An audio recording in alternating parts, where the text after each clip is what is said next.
बिस्मिल्लाहिर्रहमानिर्रहीम, अस्सलामु अलैकुम। मैं फरा और मैं हमजा। खुश आमदीद आप सबको सुबह सवेरे पाकिस्तान में। और सुबह सुबह इतनी धुंध है। मैं फरा से कह रहा था कि फरा ये इस सीज़न की सबसे ज़्यादा धुंध आज पड़ी। और मैंने कहा हमजा आपको कैसे पता है? मैंने कहा मैं ट्रैवल करता हूँ, जो ट्रैवल कर रहा हो आप भी ट्रैवल करती हैं, आपको पता लग जाता है। भाई एक दिन पहले तो इससे बेहतर था, उससे पहले हम कह रहे थे वो भी बहुत धुंध है, लेकिन आज जितनी धुंध है तो आप एहतियात ज़रूर करें। आप लोग अगर सफ़र कर रहे हैं, मोटरवे से सफ़र कर रहे हैं, रिंग रोड से सफ़र कर रहे हैं, अगर जीटी रोड से भी करें, फिर भी आपको बहुत ज़्यादा एहतियात की ज़रूरत है। सफ़र ना करें, जो ये तो है ना कि सफ़र आप एहतियात से करें, लेकिन सफ़र ना करें। कल भी मैं पता है मेरे साथ एक अजीबोगरीब एपिसोड में मैं फंस गई थी एंड देयर वर चांसेस कि मुझे लग रहा था कि मैं तो नहीं मैनेज कर सकूंगी, इसलिए कि मोटरवे अचानक से क्लोज, कुछ 200 मतलब है कि 1 किलोमीटर तक लाइनें लग गई, लंबी लाइनें, भेरा से लेकर तो आगे तक पूरी लाइनें, जिसमें तमाम ट्रैफिक जो है वो सस्पेंडेड और वो मूव ही नहीं कर रही। और लोग जो हैं वो फिर वहाँ पे ज़ाहिर है इसमें पैनिक भी हो रहे थे, बच्चे भी थे, औरतें भी थीं, ज़ईफ़ बूढ़े लोग भी हैं, किसी ने वॉशरूम भी जाना है, किसी ने हमजा मतलब कोई काम है, बीमार लोग हैं, एम्बुलेंसेज बीच में स्टक हैं। सो एक अजीब व गरीब मसला था। ऑल्टरनेटिव क्या था? कोई रास्ता था उधर से? उन्होंने क्या? कोई रास्ता नहीं था, इसलिए कि इतनी ज़्यादा धुंध थी कि जिसका कोई हल नहीं था। इसलिए मैं कह रही हूँ कि आप एहतियात करें और ना सफ़र इख्तियार करें, इसके अलावा कोई और ऑप्शन है ही। तो आज रात से भी आप इसको प्लान ज़रूर कीजिएगा, क्योंकि धुंध होने के इम्कानात है। इस पर हम बात करेंगे। अभी सबसे पहले बात कर लेते हैं कि कल से शोर है, और वो है सेनेट इलेक्शन में शो ऑफ हैंड से मुताल्लिक बड़ी पेशरफ जो हुई है। हुकूमत ने सेनेट इंतखाबात ओपन बैलेट और शो ऑफ हैंड्स के जरिए करवाने के मामले पर सुप्रीम कोर्ट की राय तलब कर ली है। और सदर ममलिकत जनाब आरिफ अलवी ने आइन के आर्टिकल 186 के तहत सुप्रीम कोर्ट में रेफरेंस भिजवाने की वज़ीर आज़म की तजवीज़ की मंजूरी दे दी और रेफरेंस पर दस्तखत कर दिए। सुप्रीम कोर्ट को अरसाल करदा रेफरेंस में आइन में तरमीम किए बगैर इलेक्शन एक्ट 2017 की दफ़ा 122(6) में तरमीम करने पर अदालत उज़्मा की राय मांगी गई है। रेफरेंस में मौक़िफ़ इख्तियार किया गया कि सेनेट में खुफिया बैलेटिंग से अरकान की खरीदो फरोख्त में काला धन इस्तेमाल होता है और खुफिया वोटिंग की वजह से सेनेट इलेक्शन के बाद शफाफियत पर सवाल उठाए जाते हैं, जो हमेशा से होता आ रहा है। और पाकिस्तान तहरीक इंसाफ का ये मंशूर भी था कि हम इसको जो है खुफिया रायशुमारी को ख़त्म करेंगे। सेनेट का इलेक्शन ओपन बैलेट के तहत हो सकता है और इसके ज़रिए सेनेट इलेक्शन में शफाफियत भी आएगी। अहम आइनी नुक्ते पर सुप्रीम कोर्ट राय दे, ये पूरी एक अब बन चुकी है, एक सिचुएशन है, एक सिनेरियो बन चुका है। इसी पर बात कर लेंगे। पाकिस्तान तहरीक इंसाफ के रहनुमा फैसल जावेद साहब हमारे साथ मौजूद हैं। अस्सलाम वालेकुम, गुड मॉर्निंग। फैसल जावेद साहब, ये बताइएगा कि सुप्रीम कोर्ट को उससे राय मांग ली गई है और रेफरेंस जो है भेज दिया गया है, क्या तवक्कुआत हैं आपको कि क्या सुप्रीम कोर्ट वही राय देगी जो आप लोग सोच रहे हैं? कानूनी तौर पर क्या कुछ देखा गया था जिसके बाद ये रेफरेंस भेजा गया? जी अस्सलाम वालेकुम, सुबह बखैर। कैसे हैं आप? साथ ठीक ठाक है। फराह, आपका क्या हाल है? शुक्रिया, thank you for asking. Farah, ये आप मैं सुन रहा था, आपने अच्छा बताया है लोगों को, अच्छा पब्लिक सर्विस मैसेज दिया है कि गैर ज़रूरी सफ़र से गुरेज करें और सफ़र भी ऐसे टाइम करें जब वो चेक कर लें ट्रैफिक हेल्पलाइन के ऊपर और पुलिस हेल्पलाइन के ऊपर, जब फॉग जो है उसकी कंडीशन जो है वो चेक करके सफ़र इख्तियार करें। आई लाइक दिस, आपका बहुत ही अच्छा पब्लिक सर्विस मैसेज था। तो ये जो सेनेट के इंतखाबात है कि जी स्पिरिट क्या है? स्पिरिट ये है कि आपने शफाफियत की तरफ जाना है, ट्रांसपेरेंसी की तरफ जाना है, और ये इमरान खान साहब पहले से कहते आए हैं। और इमरान खान साहब ने जब अपोजिशन में थे तब कहा था कि जब हम गवर्नमेंट में आएंगे तो हम ये लेकर के आएंगे कानून कि ओपन बैलेटिंग हो सेनेट के इंतखाबात में, क्योंकि हमेशा से ये ट्रेडिशनल हॉर्स ट्रेडिंग, लेन देन, पैसों की लेन देन का मामला, वोट खरीदे जाते हैं, जिसके ऊपर पाकिस्तान तहरीक इंसाफ ने, इमरान खान साहब ने अपनी ही पार्टी के 20 MPs को करप्शन के ऊपर, ये वोट बेचने के ऊपर निकाल दिया था। और उस वक्त निकाला था, उसकी बहुत बड़ी पॉलिटिकल कॉस्ट पे करनी पड़ सकती थी पीटीआई को, जब इलेक्शन बिल्कुल आने वाला था और वो अपने अपने हलकों के कैंडिडेट्स थे, लेकिन उन्होंने इस चीज़ की परवाह नहीं की, उनको निकाला क्योंकि करप्शन के ऊपर। तो इमरान खान साहब दुनिया क्रिकेट के अंदर न्यूट्रल अंपायर वो लेकर के आए, और इलेक्शन 2013 में रिगिंग के ऊपर पाकिस्तान की क्या दुनिया की सबसे बड़ी प्रोटेस्ट कैंपेन जो है वो इमरान खान साहब ने रिगिंग के ऊपर निकाली। तो इमरान खान साहब पूरी तरह से शफाफियत जो है उसके हक में। तो इस स्पिरिट को देखते हुए सुप्रीम कोर्ट पे ये रेफरेंस दायर किया है राय लेने के लिए कि हुकूमत चाहती है कि ओपन बैलेट के ज़रिए सेनेट की जो है इलेक्शन हो। ठीक है। अच्छा, ये भी बताइएगा कि सुप्रीम कोर्ट ने तशरीह करनी है मौजूदा जो आइन है उसके मुताबिक ही, आप किस दर्जे होपफुल हैं कि जो, जैसे हमजा ने आपसे सवाल किया कि जो आप बात कर रहे हैं सुप्रीम कोर्ट आपकी डिज़ायर्स के मुताबिक या आपकी सोच के मुताबिक उसकी इंटरप्रिटेशन करेगी, क्योंकि इलेक्शन कमीशन ने भी कंटेस्ट किया कि ये तो उनका डोमेन है कि उसमें वो फैसले करें। तो इस बारे में भी हमें बताइएगा, और अगर ऐसा नहीं होता और सुप्रीम कोर्ट जो है वो नहीं इस मामले में वो करती है इंटरप्रिटेशन जो कि पाकिस्तान तहरीक इंसाफ चाह रही है, तो फिर आप क्या सोचेंगे? क्योंकि टाइमिंग इस मामले की जो है ना, अपोजिशन का एतराज़ उस टाइमिंग पे है कि आपके पास मुसलसल वक्त था, लेकिन उस टाइम में वो इस्लाहात नहीं की गई, उनसे बात नहीं की गई, मशावत नहीं की गई। अब एक ऑर्डिनेंस के जरिए सुप्रीम कोर्ट के जरिए से ये सारा मामला जो है इसे हैंडल करने की कोशिश की जा रही है। जी दोबारा ये सवाल हो रहा है, और मैंने इसीलिए पहले भी, क्योंकि मामला देखें सुप्रीम कोर्ट के पास है, और अगर हम यहाँ से बैठ के कोई भी राय कायम करते हैं तो वो मुनासिब बात नहीं है। Let the court decide, supreme court decide करेगा, और जो भी सुप्रीम कोर्ट का फैसला होगा उसको मनोवन तस्लीम किया जाएगा हुकूमत की तरफ से। देखिए सुप्रीम कोर्ट, देखिए इलेक्शन एक्ट 2017 के सेक्शन 122 में तरमीम में राय मांगी गई है। अब जो प्रोसीजर और रूल्स होते हैं इलेक्शन के, उसमें किस तरह से तरमीम हो सकती है, किस तरह से चेंज आ सकता है, और इस ओवरऑल सिनेरियो को कानून जो है उसको देखते हुए सुप्रीम कोर्ट से आर्टिकल 186 के तहत जो है ये रेफरेंस भिजवा दिया गया है। अब जो सुप्रीम कोर्ट किस पे राय आएगी, लेकिन मैं फिर अगेन ये कहूँगा, इस वक्त हम इस डिस्कशन को यहाँ तक अगर रखें तो ज़्यादा बेहतर है कि जी स्पिरिट बहुत अच्छा है, और ये तमाम पॉलिटिकल पार्टीज़ के मंशूर भी इस पे कहते तो हैं कि जी इलेक्शन में शफाफियत होनी चाहिए। अब अपोजिशन का एक अजीब सी मंतक है अपोजिशन की, कि एक तरफ कहती है कि 2018 के इलेक्शन में धांधली हुई है। अच्छा बाबा, आपने किसी जगह कोई पिटीशन तो दायर नहीं किया, आप किसी ट्रिब्यूनल में तो गए नहीं हैं, आपने किसी भी हलके में कहीं अपील नहीं की है, कहीं पार्लियामेंट के अंदर आवाज़ नहीं उठाई है, कहीं किसी कोर्ट में आप नहीं गए हैं, लेकिन आप कहते हैं धांधली हुई है। अच्छा जी, फिर आप जब हम धांधली को रोकने के लिए सेनेट के इंतखाबात को ओपन बैलेटिंग पे लेके जा रहे हैं तो कहते हैं जी ये क्यों कर रहे हैं? क्योंकि इनकी तारीख रही है दोनों पीपल्स पार्टी की भी और पीएमएलएन की भी कि इनके पास एमपीएस ना भी हो किसी हाउस के अंदर सूबे के, ये फिर भी सेनेटर्स अपने निकाल लेते हैं। फैसल जावेद साहब, यहाँ पर ऑपोजिशन के यहाँ पे दो एतराज़ात हैं ऑपोजिशन के। पहली बात ये है कि स्पिरिट तो बहुत अच्छी है, लेकिन इतनी देर से ख्याल क्यों आया? एक इसको रिस्पॉन्ड कर दीजिएगा। दूसरी चीज़ ये है कि हमने अगर माजी करीब में देखा है तो 32 एमपीए थे पाकिस्तान तहरीक इंसाफ के पास, 44 वोट निकल आए चौधरी मोहम्मद सरवर साहब के, वो सेनेटर मुंतखब हो गए। फिर अगर सादिक संजरानी साहब की बात कर लीजिए, वोट ऑफ नो कॉन्फिडेंस था, कम वोट थे, फ़ायदा सादिक संजरानी साहब को हो गया, ऑपोजिशन को तो नुकसान ही हुआ है। अब क्या पाकिस्तान तहरीक इंसाफ को कोई खौफ है कि हमारे वोट कम हो सकते हैं, कि अब ये ख्याल आ गया? देखिए, मैं तो फिर रिपीट करूंगा, सेनेट के अगर इलेक्शन देखें हिस्ट्री उठा के, तो पीपल्स पार्टी का खास तौर पे पीछे खैबर पख्तूनख्वा में उनके सेनेटर्स किस तरह से बने, उनके तो एमपीएस ही नहीं थे। और फिर पीटीआई के एक सेनेटर जो है वो रह कैसे गए, उनको भी बनना चाहिए था। और फिर 20 एमपीएस को इमरान खान साहब ने क्यों निकाला? पंजाब की आप बात कर रहे हैं चौधरी सरवर वाले इलेक्शन की, उसमें आज़ाद और कुछ और लोग थे जो कि पीटीआई के साथ थे, क्यू लीग के लोग भी थे, और वो तो अलग सीन था। वो तो पीटीआई के अपने वोट मिला के, बाकी इत्तेहादियों के मिला के और इंडिपेंडेंट कैंडिडेट से भी वोट दी थी।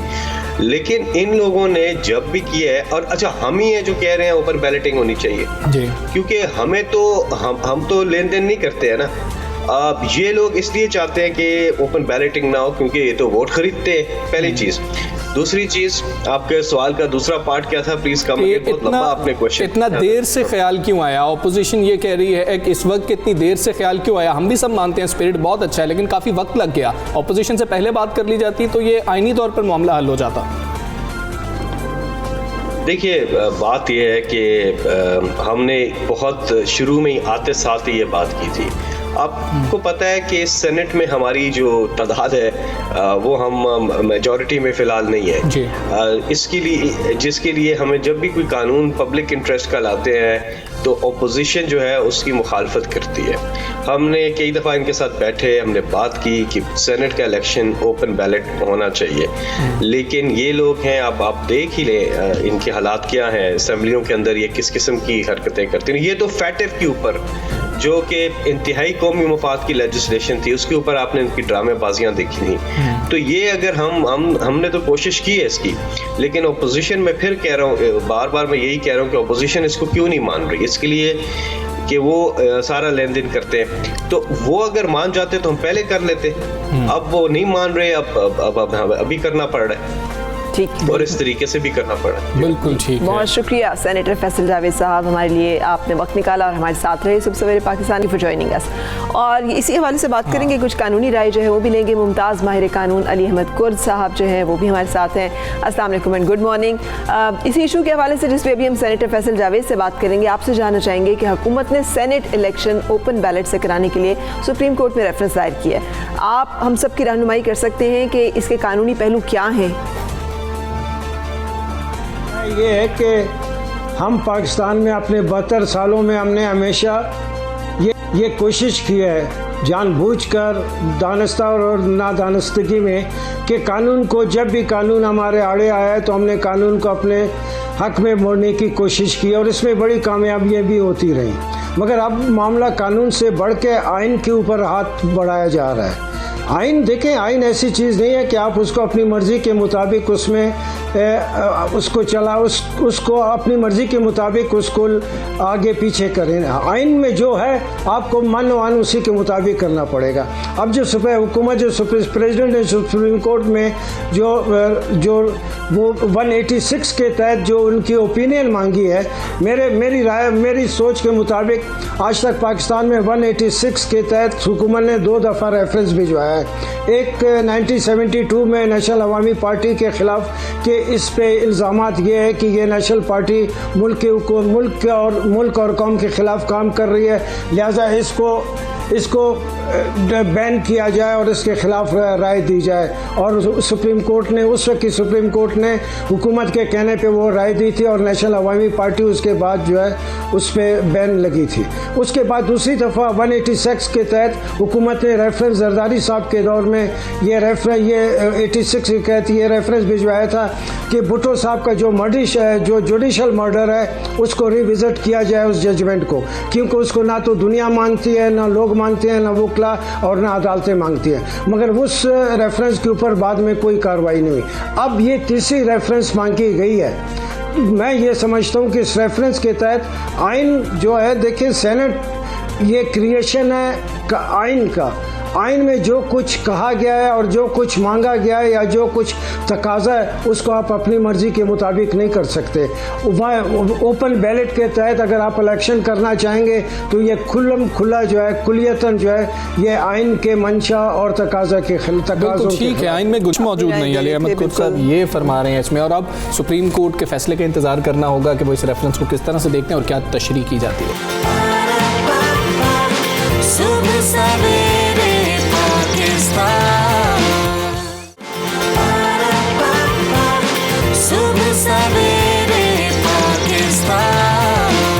मुल्क में एक तरफ तो ये सियासी हलचल और गहमा गहमी चल रही है, उसके साथ साथ एक और जो पूरी दुनिया में बात बहुत डिस्कस की जा रही है वो कोरोना की सूरत हाल है जो कि बिगड़ने लगी है। मुल्क भर में भी कोरोना की सूरत हाल बिगड़ रही है। गुज़िश्ता रोज़ कोरोना में मज़ीद हलाकतों की तादाद जो है वो 111 हो गई। कोरोना मज़ीद 111 कीमती जाने ले गया। मुहलिक वबा से इंतकाल करने वालों की तादाद 9666 हो गई। और NCOC के मुताबिक गुज़श्ता 24 घंटों में कोरोना के 2256 नए केसेस भी रिपोर्ट हुए हैं। हैं। फ़ाल केसेस की तादाद जो है वो 38,268 अब हो चुकी है। और दूसरी जानिब अगर हम देखें पूरी दुनिया की बात करें तो गुज़श्ता बरस चीन से ये उभरने वाले कोविड-19 ने सारी दुनिया को अब तकनी का नाच नचाया। ख़ासतौर पर हम साइंसदानों की बात कर रहे हैं, वो कोशिशें कर रहे हैं और फिर पता लगता है कि एक नया वायरस शायद आ गया है, उसकी नई किस्म आ गई है, वो जो है नई शक्ल में सामने आ गया। स्पेनिश फ्लू भी हम लोग इससे जोड़ते हैं कि उसने भी इस तरह से पूरी दुनिया को अपनी लपेट में लिया था और उसके बाद ये वायरस जो है मुसलसल म्यूटेट करता रहा और ये कोविड-19 जो है तो मुसलसल म्यूटेट कर रहा है और इसकी एक नई जो वेरिएंट आया है उसने पूरी दुनिया को इस वक्त बौखला दिया है, इसलिए कि उसके बारे में मुसलसल ये सवाल हो रहा है कि जो वैक्सीन है वो उसके ऊपर इफेक्टिव होगी कि नहीं होगी। साइंसदान दिन रात मेहनत करके उन्होंने वैक्सीन बनाई है, लेकिन वायरस ने चूँकि अपनी हैयत तब्दील कर ली है और कुछ खुसूसियात तब्दील कर ली हैं और अभी ज़्यादा मुंतकिल होने वाला, ज़्यादा तेज़ी से मुंतकिल होने वाला वायरस और बच्चों को मुतासर करने वाला वायरस भी बन गया है। तो वायरस की इस नई किस्म ने बरतानिया को अपनी लपेट में लिया और आज हमजा में सुन रही थी और उसके मुताबिक आ रहा था बरतानिया ये कह रहा है कि ये अफ्रीका से आया है। अफ्रीका से आया, बिल्कुल ऐसे ही है कि वो केसेस आए हैं। और फिर हम यही बात कल भी कर रहे थे कि जब कोरोना केस का पता चलता है और फिर जब पता लगा होगा कि ये एक नई शक्ल है, तब तक तो फ्लाइट्स जो थी आ रही थी और पूरी दुनिया में जा रही थी और अफ्रीका से तो फ्लाइट्स अभी भी जा रही और अफ्रीका से भी आ रही हैं और अमेरिका भी कह रहा है कि हमारे पास भी वायरस पहुंच चुका है। हॉलैंड ने भी कहा है कि यूरोपियन कुछ ममालिक ने भी। तो इस हवाले से ही हम बातचीत करेंगे सरबराह corona force professor doctor Ataur Rahman से। अस्सलाम वालेकुम डॉक्टर साहब, माहिरीन सेहत ने खदशा जाहिर किया है कि कोविड-19 की नई किस्म पूरी दुनिया में फैल सकती है, तो पाकिस्तान को भी मुतासर कर सकती है और अगर जैसे पूरी दुनिया ने, जैसे यूरोपियन यूनियन ने तो एकदम से बायकॉट किया है बरतानिया का सिंगल आउट करके कि यहाँ से चूँकि फैल रहा है तो इनसे हम हर तरह का राब्ता मुनक़ते करें, ज़मीनी भी और फ़िज़ाई भी, हमारे पास क्या ऑप्शन है? जी बिल्कुल, ये हमें यकीनन मुतासिर कर सकता है ये स्ट्रेन भी, बल्कि कराची यूनिवर्सिटी में जो Jamilur Rahman centre for genomics research है वहाँ हम मुख्तलिफ स्ट्रेन की जेनेटिक एनालिसिस कर रहे हैं और सीक्वेंस डिटर्मिन कर रहे हैं। तो हमें भी एक स्ट्रेन मिले हैं जिसमें जो स्पाइक प्रोटीन होती है, आप देखेंगे मोलिकुलर फुटबॉल की तरह होता है, उसमें छोटी छोटी कांटे से लगे होते हैं, तो वो कांटे जो हैं वो स्पाइक प्रोटीन के होते हैं और उसके जरिए खलियों में दाखिल होता है। तो वहाँ पे जेनेटिक म्यूटेशन हमें भी मिली हैं उसी से मिलती जुलती जैसे बरतानिया में पाई गई थी इस नए स्ट्रेन में। तो ये जो है ये बड़ी परेशान कुन सूरत हाल है कि वायरस हर 2-3 हफ्ते बाद म्यूटेट कर रहा है। हमने कोई 109 अलग अलग म्यूटेशंस अपने यहाँ डिस्कवर की हैं। तो ये जो है सवाल या फिर निशान पैदा हो जाता है कि जो वैक्सीन डेवलप हो रही हैं वो किस हद तक असरअंदाज इफेक्टिव होंगी उस वायरस की हैयत पर जो उस वक्त एग्जिस्ट करेगा जब वैक्सीन आएंगी और इस्तेमाल होना शुरू होंगी। बिल्कुल ठीक। डॉक्टर साहब ये कह दीजिएगा कि जब चीन में ये वायरस आया और यूरोप में ये वायरस था बहुत सख्त था, पाकिस्तान में जब कोरोना वायरस आया तो तब भी ये बात की जा रही थी कि शायद इस वायरस ने अपनी शक्ल तब्दील कर लिया, पाकिस्तान में इसलिए इतना सख्त वायरस नहीं आया। अब ये जो नई शक्ल है इसके हवाले से कुछ कहा जा सकता है अभी या कबल अज़ वक्त होगा कि क्या ये ज़्यादा सख्त वायरस होगा या पिछले वायरस से कुछ कम सख्त ये वायरस होगा? चीन में वुहान में जो वायरस आया था, जब हमने ओरिजिनल एनालिसिस की थी यहाँ कराची यूनिवर्सिटी में, तो 8 जगह पे म्यूटेशन मिली थी उस वायरस में, यानी कि कुछ तब्दीलियाँ हो चुकी थी। अब हमें 109 म्यूटेशन मिल चुकी हैं, तो बहुत ज़्यादा अब तब्दीलियाँ हैं उस वायरस के मुकाबले में जो उस वक्त पाया गया था। और कुछ म्यूटेशन जो उस जगह पे हो रही हैं जिसके ज़रिए ये दाखिल होता है खलिए में स्पाइक प्रोटीन पर, उसकी वजह से इसका फैलाव बढ़ता जा रहा है और तेज़ी से बढ़ रहा है। कोई ये जो बरतानिया में पाया गया है स्ट्रेन, ये कोई 70% ज़्यादा इसका फैलाव है, उसकी वजह से फिर अमवात भी ज़्यादा होंगी अगर फैलाव ज़्यादा होगा। और अब जो साउथ अफ्रीका से अभी जो स्ट्रेन एक और इसमें फर्दर एक और स्ट्रेन आया है जो साउथ अफ्रीका की नाटाल प्रोविंस से, उसमें भी और तब्दीलियाँ आ गई हैं। तो ये बराबर ये म्यूटेट कर रहा है और इसके बहुत बड़ा ख़तरा है कि कोई ऐसी शक्ल इख्तियार न कर ले जैसे कि स्पेनिश फ्लू में आपने देखा कि दुनिया की 1/4 आबादी जो थी मुतासिर हो गई थी और करोड़ों अफराद की तो ये खुदा ना खास्ता उस तरह की शक्ल इख्तियार ना कर ले, तो ये बहुत बड़ा खतरा मंडला रहा है। अल्लाह ताला हम सबको अपनी हिफाज़त में रखे। डॉक्टर साहब ये भी फरमाइएगा, बाकी ममालिक जो है वैक्सीन तो बना रहे हैं, इसके बावजूद वो प्रीएम्प्ट करते हैं सिचुएशन को और फौरी उस पर रिएक्ट भी करते हैं, उस पर रिस्पॉन्स भी करते हैं। आप वाहिद थे जो कि इस बात को, इसकी एडवोकेसी कर रहे थे कि फ़्लाइट्स बंद होनी चाहिए और हमारे यहाँ पर भी इस चीज़ को फॉलो किया जाना चाहिए। अब ये पूरी दुनिया में अगर वायरस फैल चुका है और फैल रहा है, हमारे तो राब्ते उसी तरह से हैं, इसलिए कि हम तो अपनी इकॉनमी भी शट डाउन नहीं कर सकते, हम अपने राब्ते भी मुनक़ता नहीं कर सकते। तो फिर क्या ऑप्शंस हमारे पास रह जाती हैं?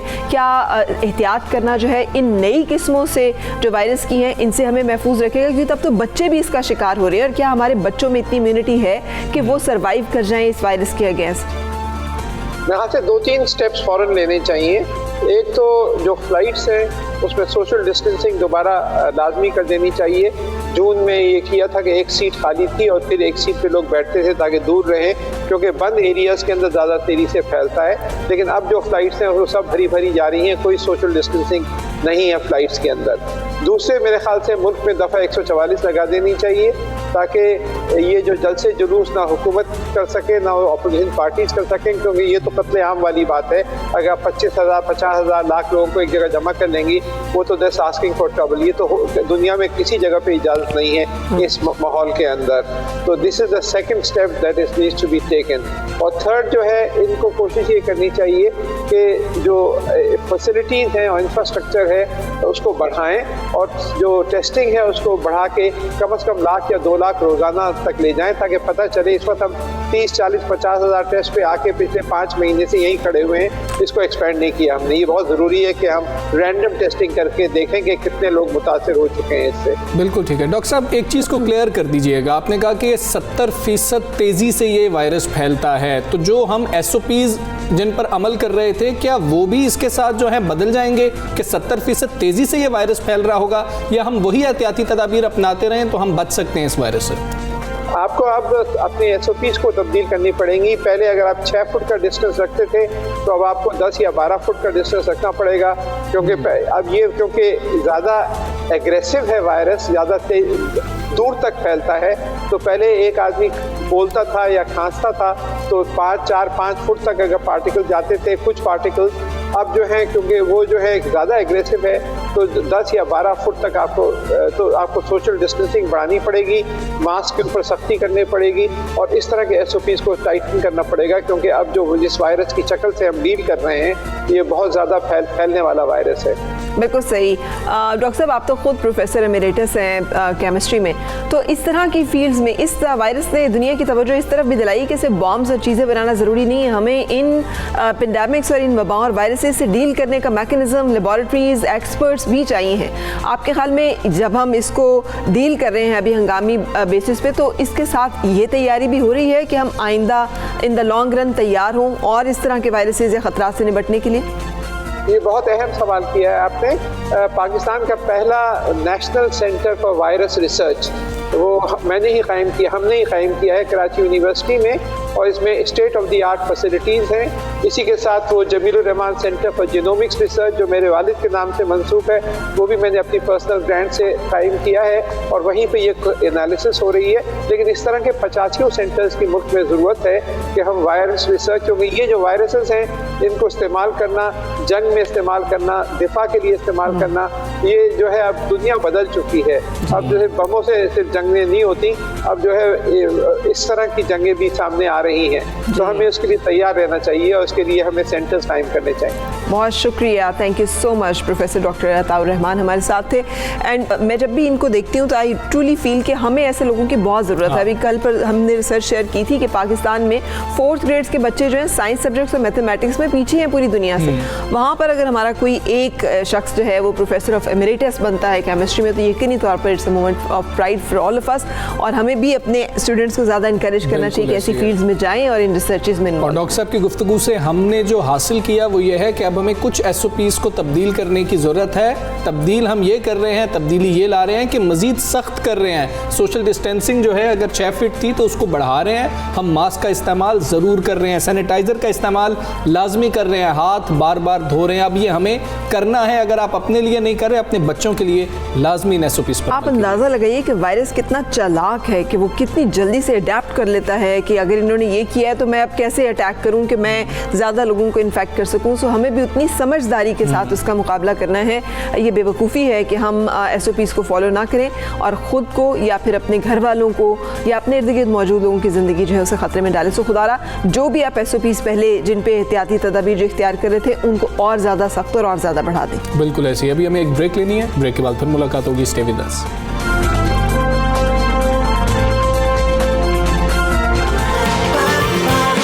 सुबह सवेरे पाकिस्तान, सुबह सवेरे पाकिस्तान।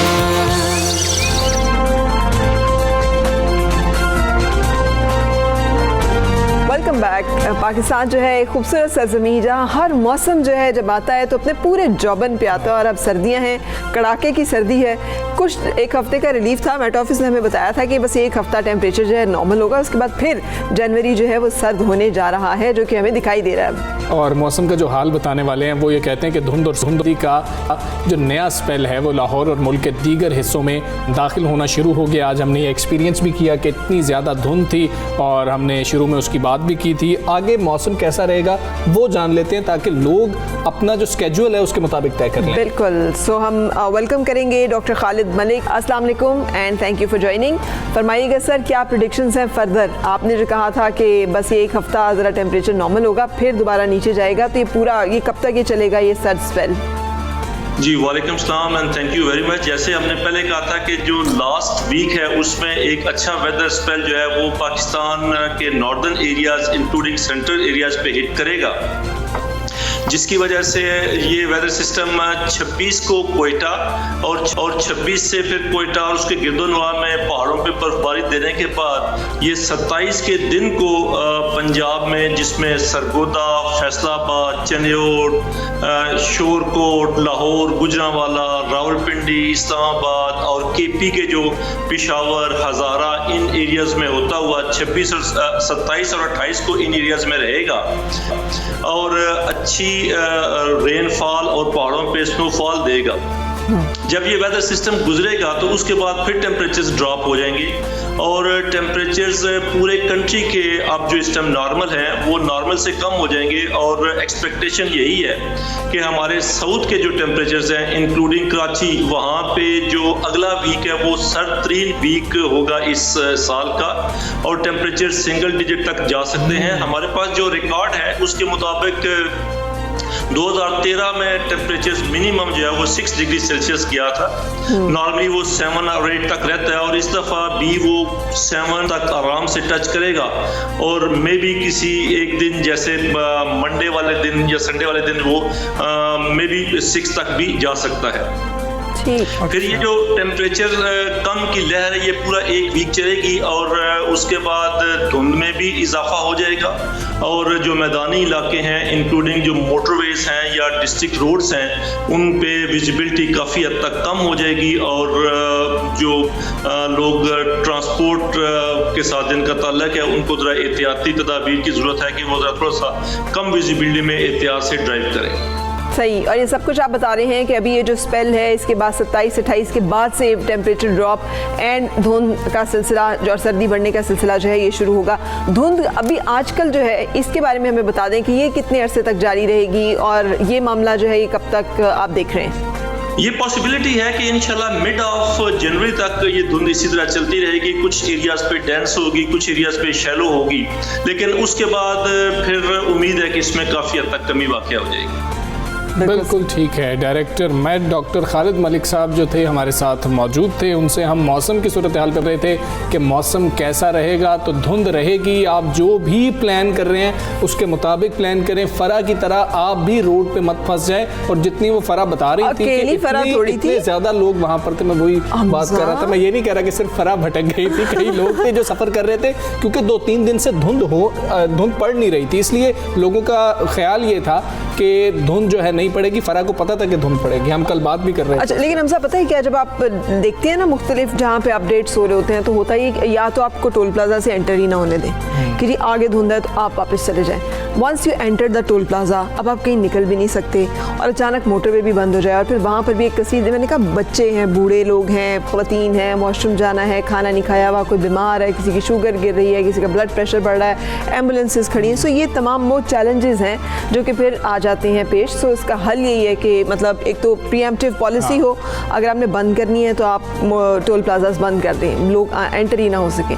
और अगर टोल मोटरवे पर एंटर हो चुके हैं जो लोग, तो फिर उनको थोड़ा सा फैसिलिटेट भी करें और ख़ुद हम भी एहतियात करें, हमें भी एहतियात करनी है, हमें ज़्यादा एहतियात करें। बिल्कुल। और मोटरवे का जो नंबर है उस पर 130 पे आप कॉल करें, उनसे पूछ लें, मैसेज करके। उनकी वेबसाइट पर भी आप देख सकते हैं कि धुंध कितनी पड़ चुकी है। और अगर आपने सुबह सफ़र करना है, वैसे तो धुंध में कोशिश करें कि रात को सफ़र ही मत करें, सुबह जब सफ़र कर रहे हो तो देख लें, उनसे पूछ लें कि क्या धुंध जो है, कई जो मकामात है, ख़ासतौर पे हम पिंडी भटियाँ की बात करते हैं, उधर से लेकर आगे तक जो है ज़ीरो विजिबिलिटी थी। शेखुपुरा से आगे जो जगह है ना वहाँ पे, और मोटरवे पुलिस ने, हाँ जी, बहुत लोग आर्ग्यूमेंट भी करते हैं उनके साथ, हालांकि वो सेफ्टी के लिए लोगों की कोशिश कर रहे होते हैं। सो इस मामले में बहुत एहतियात करने की इन दिनों में ज़रूरत है। तो अभी हम एक ब्रेक लेंगे, ब्रेक के बाद फिर मुलाकात होगी। Stay with us.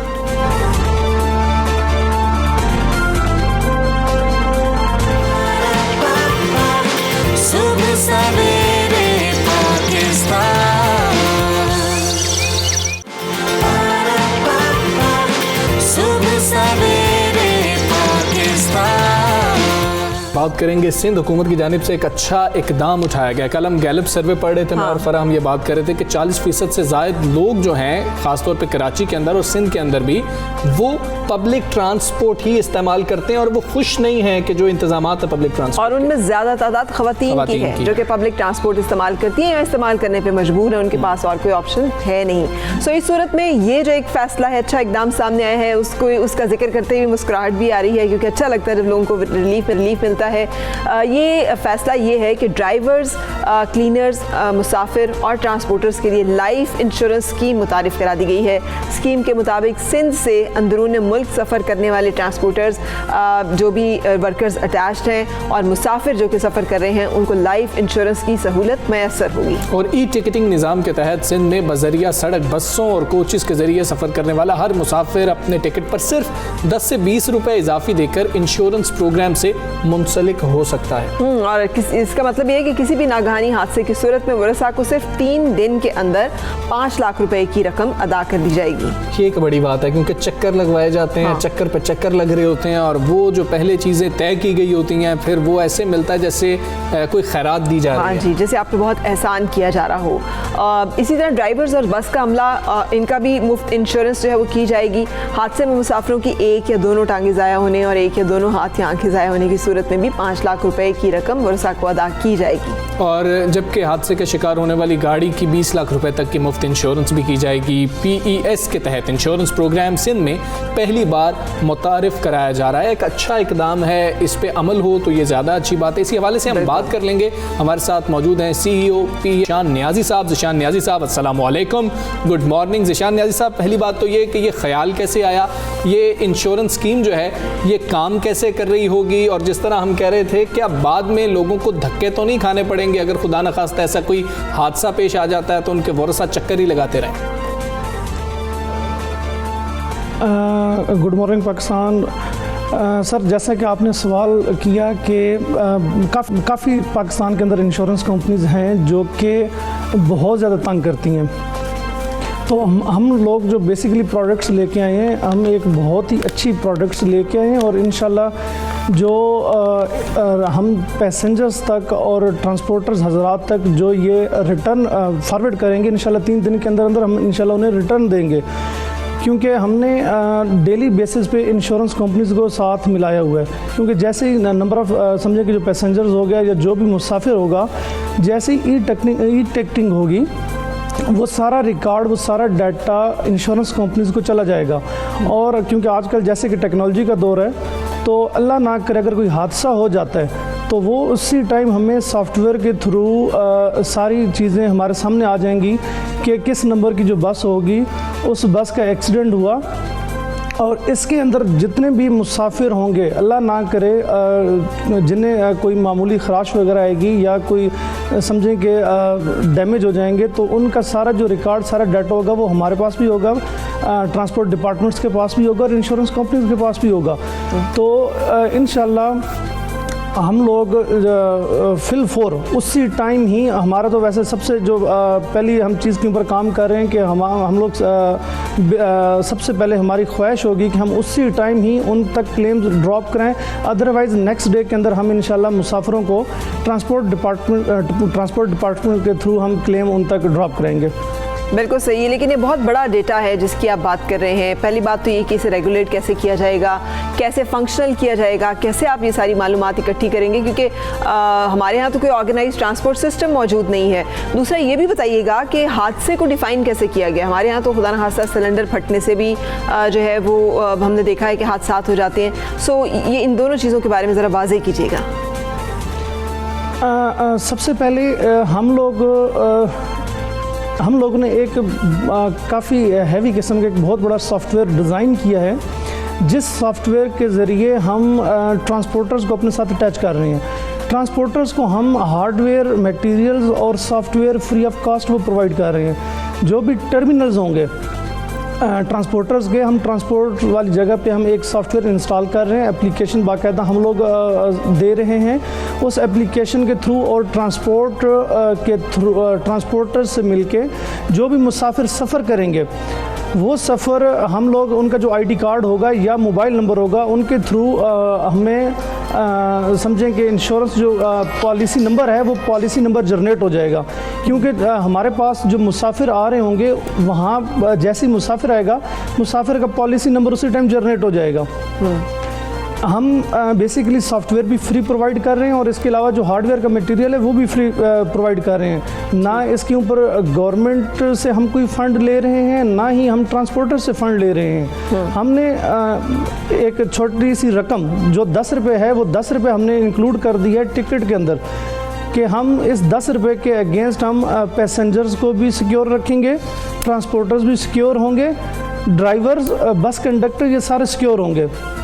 इसके अलावा हमारे ही सुपरवाइज़र्स होंगे जो इस पूरे सिस्टम को चेक एंड बैलेंस में रखेंगे। जैसे आजकल सिलेंडर्स के हादसे हो रहे हैं, जब हमारी टीम होगी, हमारी टीम मुकम्मल चेक एंड बैलेंस रखेगी।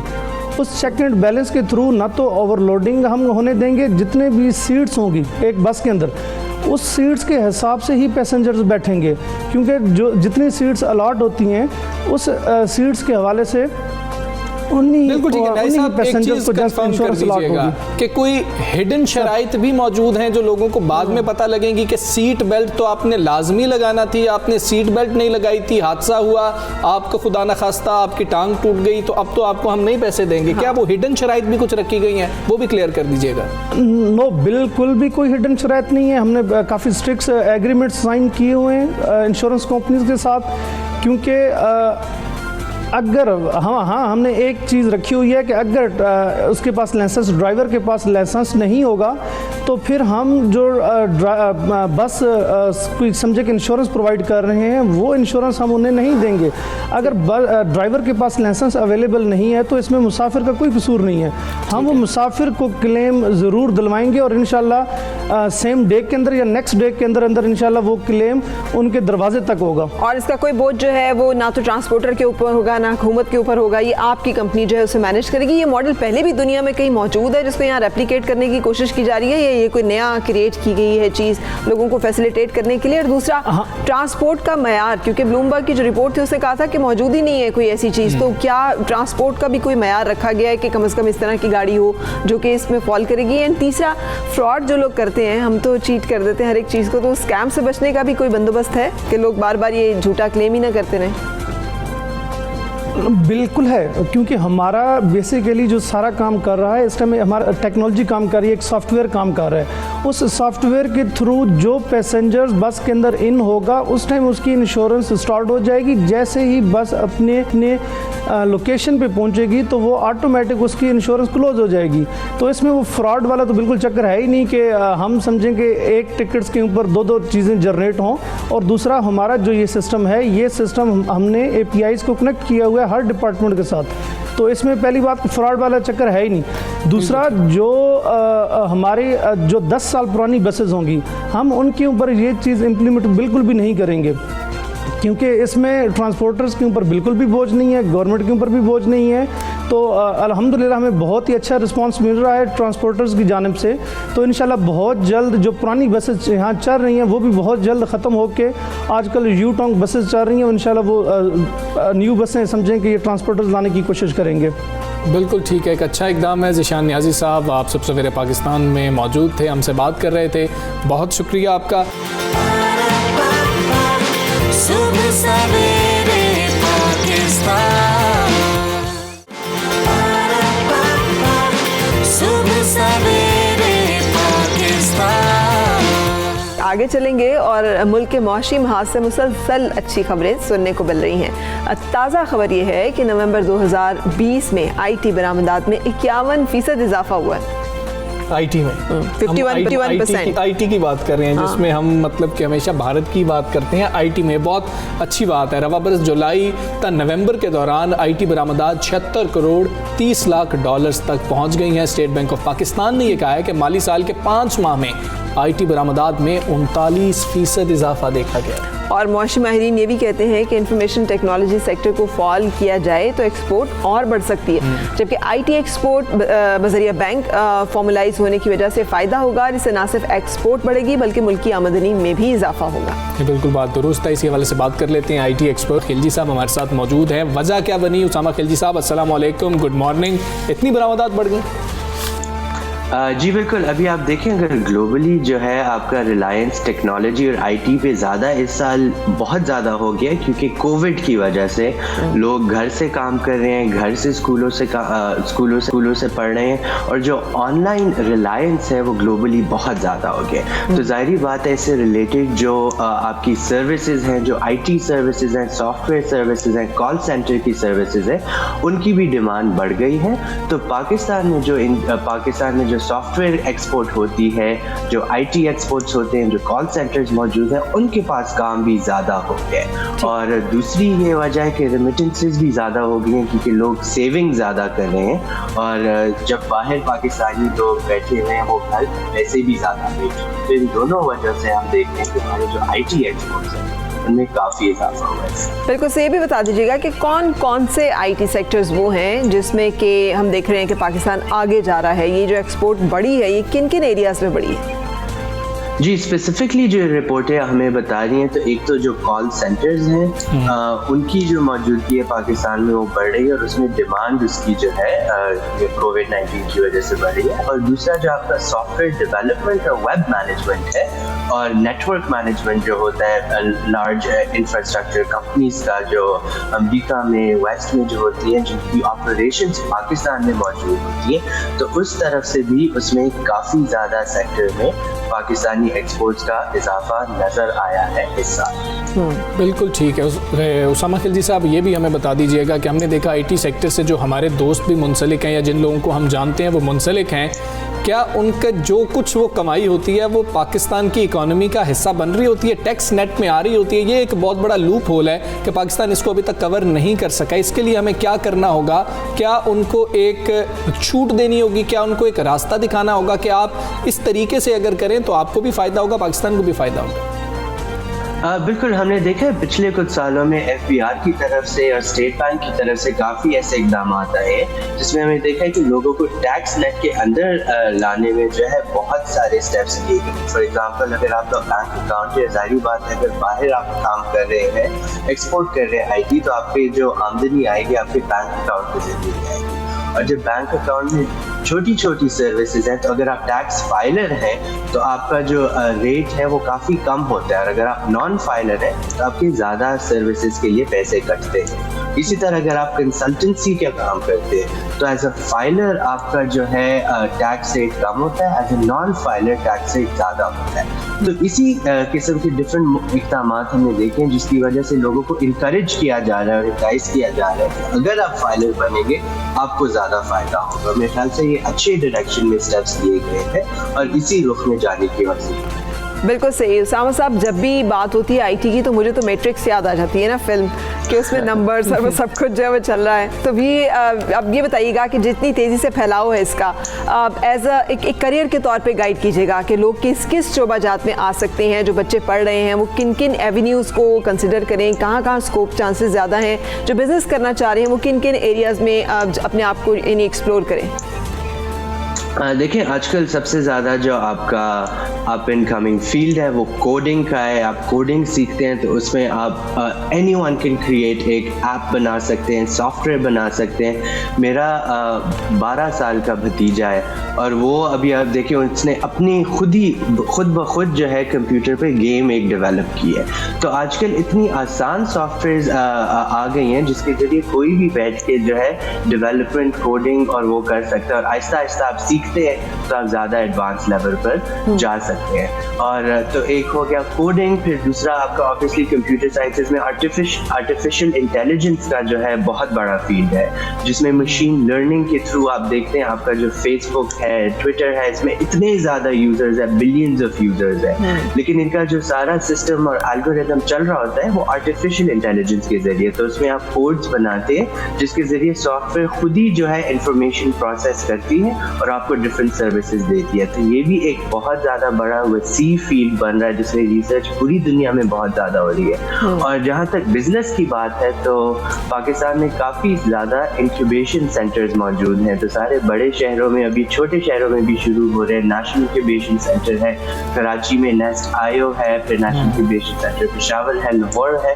तो यहाँ पर क्या होता है कि अगर आपके पास कोई अच्छा आइडिया होता है और आप नौजवान हैं, किसी भी उम्र के हैं, तो आप वहाँ पिच करते हैं। इनकी जो साल में 1 या 2 दफ़ा ये एक्सेप्ट करते हैं आइडियाज़ को, और अगर आपका आइडिया अच्छा हो तो आप सेलेक्ट हो जाते हैं, आपको मेंटोर किया जाता है, आपको इन्वेस्टर से कनेक्ट किया जाता है और आपकी कंपनियां भी बन जाती हैं। और हमने देखा है पाकिस्तान से बड़ी बड़ी कंपनियां निकली हैं, जिस तरह करीम देख ले, करीम के फाउंडर पाकिस्तानी है, और इसी तरह बड़ी बड़ी कंपनियां सॉफ्टवेयर आईटी रिलेटेड जो है यहाँ से भी माशाल्लाह निकल रही हैं, जो पूरी दुनिया में कंपटीशन के लिए निकल रही हैं। लेकिन मेरे ख्याल से हुकूमत को ज़रूरत है कि पॉलिसियों को जो है ज़्यादा कंड्यूसिव बनाए, क्योंकि ऑलरेडी अभी हम देख रहे हैं आईटी एक्सपोर्ट ज़्यादा हुए हैं, हमारी आमदनी इससे ज़्यादा हुई है, लेकिन ये इंटरनेशनल जो इन्वायरमेंट है, जो कोविड रिलेटेड इन्वायरमेंट है, उसकी वजह से हो रहा है। लेकिन अगर हम ऐसी पॉलिसियां बनाएं जहां हम इन्वेस्टर्स को ज़्यादा इनवाइट करें पाकिस्तान में, और हम अपने लोकल टैलेंट को एक्सपोर्ट करें, उनको इनोवेशन की तरफ लेके जाएं, ताकि नेक्स्ट बड़ी दुनिया की जो कंपनियां हो वो पाकिस्तान से बन के जो है बाहर निकले, तो मेरे ख्याल से हमारी इकोनॉमी बहुत ज़्यादा बड़े तरीके से उससे बेनिफिट कर सकती है। बिल्कुल ठीक। बहुत शुक्रिया, thank you so much Usama साहब, आप हमारे साथ रहे और अपडेट कर रहे थे हम कि दुनिया में जो कोविड की वजह से जहाँ बहुत सारे मसाइल हुए हैं, बहुत सारे कारोबार जो हैं वो तबाह भी हुए हैं, वहाँ पर बहुत सारी अपॉर्चुनिटीज़ भी क्रिएट हुई हैं। It is one of them. IT industry जो है सिर्फ पाकिस्तान में ही नहीं, पूरी दुनिया में अब एक बूमिंग ट्रेंड भी है और एक नया एवेन्यू भी है जिसे एक्सप्लोर करने की ज़रूरत है।